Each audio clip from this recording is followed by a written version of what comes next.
So ఈరోజు session ఏంటంటే pay after placement గురించి చెప్పబోతున్నానండి. సో దీని వెనక ఉన్న ప్రాసెస్ డిఫరెంట్ ప్రాసెస్, ఒక్కొక్క ప్లాట్ఫామ్ ఒక్కోలాగా ఫాలో అవుతుందో ఏమో తెలియదు, కానీ నాకైతే ఒక ప్రాసెస్ గురించి అయితే తెలిసిందండి.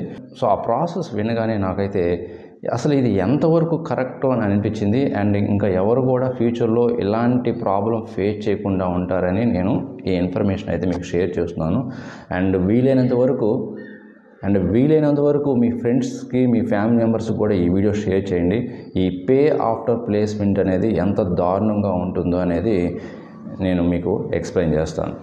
ఓకే, సో మీకు తెలిసిందే, సాఫ్ట్వేర్ ఇండస్ట్రీలో ఎంటర్ అవ్వాలంటే మనం ఏదైనా కోర్స్ నేర్చుకోవాలి. మీకు నచ్చిన కోర్స్ నేర్చుకోవాలి. దానికి మీరు డిఫరెంట్ ప్లాట్ఫామ్స్ చూస్తుంటారు. అది ఆన్లైన్ కానీ ఆఫ్లైన్ కానీ చూస్తుంటారు, ఎక్కడ నేర్చుకోవాలి, ఎక్కడ ట్రైనింగ్ తీసుకోవాలని.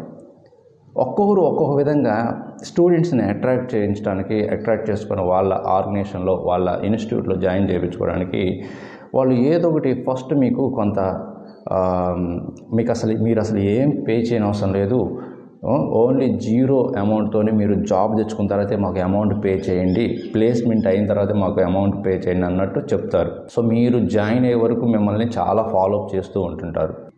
ఇక్కడ నేను సబ్జెక్ట్ పరంగా నేను ట్రైనింగ్ ఎలా ఇచ్చారని చెప్పడం లేదు, కానీ బట్ ఆ ప్రాసెస్ విని మనీ ఎలాగ తీసుకుంటున్నారనేది విని మాత్రం నాకు చాలా ఇది కరెక్ట్ కాదనిపించింది. ఫస్ట్ ఏంటంటే వాళ్ళు అసలు ఏమీ మీ దగ్గర అమౌంట్ తీసుకోమని చెప్పి రిజిస్ట్రేషన్ కానీ 15,000 to 20,000 దాకా తీసుకుంటున్నారండి. ఒక్కొక్క ఇన్స్టిట్యూట్ ఒక్కోలాగా.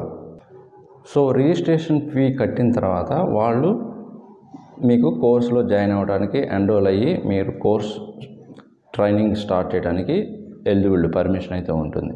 సో వన్స్ మీరు కోర్సు 1 week or 2 weeks అయిపోయిన తర్వాత ఆ ఇన్స్టిట్యూట్ వాళ్ళు మీ చేత లోన్ అయితే ఓపెన్ చేపిస్తారు.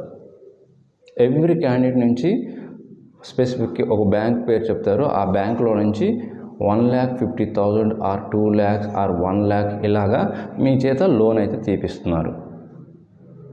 ఓకే, అలా లోన్ తీపిచ్చి మరి అది ఎవరు కడతారు అంటే వాళ్ళు ట్రైనింగ్ ఇన్స్టిట్యూట్ వాళ్ళు కట్టారు. ఎవరు పే చేస్తారు? ఈ స్టూడెంట్సే. ఎవరైతే జాయిన్ అవుతారో వాళ్ళే ఎవ్రీ మంత్ 5,000, 6,000, 9,000, 10,000 వాళ్ళ లోన్ తీసుకున్న దాని ప్రకారం ఎవ్రీ మంత్ ఈఎంఐలా కట్టాలి. మరి అక్కడ వీళ్ళ కోర్స్ కంప్లీట్ చేసి వాళ్ళకి ప్లేస్మెంట్ అయితే ఇప్పిస్తున్నారా అంటే అది ఇంకా దేవుడికి తెలియాలి. సో ఇలాంటి ప్రాసెస్లు జరుగుతున్నాయండి. మళ్ళీ వీళ్ళు స్టూడెంట్స్ ట్రైనింగ్ కంప్లీట్ చేసి ప్లేస్మెంట్స్ గురించి అడిగితే ప్రజెంట్ ఓపెనింగ్స్ లేవు, కొంతకాలం వెయిట్ చేయండి అంటున్నారు. మరి ఇక్కడ ఈ అమౌంట్ ఎవరు పే చేయాలి? 1 lakh మీరు చెప్పడమేమో, ఇన్స్టిట్యూట్ వాళ్ళు చెప్పడమేమో మీరు అసలు ఏం పే చేయనవసరం లేదు ప్లేస్మెంట్ అయ్యే వరకు అని చెప్పారా? బట్ మీ చేత రిజిస్ట్రేషన్ ఫీజు కట్టించారు అండ్ లోన్ తీపిచ్చారు. ఆ లోన్ కూడా వాళ్ళే స్టూడెంట్సే అప్ టు 1 lakh నుంచి 2 lakhs ఈ మధ్యలో ఉంటుందండి. ఒక్కొక్క ఇన్స్టిట్యూట్ ఒక్కొక్కలా చేస్తుంది. ఇది నాకు తెలిసినంతవరకు ఒక ఇన్స్టిట్యూట్ ఇలా చేస్తున్నారు. మరి మిగతా ఇన్స్టిట్యూట్ వాళ్ళు మరి వాళ్ళ ప్రొసీజర్ ఎలా ఉందో మనకైతే తెలియదు. ఒక్కొక్కరు ఒక్కోలా చేస్తున్నారు. సో మీలో కూడా ఎవరైనా ఇలాంటి ప్రాబ్లమ్స్, ఛాలెంజెస్ ఫేస్ చేస్తుంటే కామెంట్ రూపంలో అయితే తెలియచేయండి. అండ్ చాలామందికి అవేర్నెస్ ఇస్తున్నారు, మీరు కూడా హెల్ప్ చేసినట్టు ఉంటుంది. ఓకే, సో అందుకే చాలా జాగ్రత్తగా ఉండండి.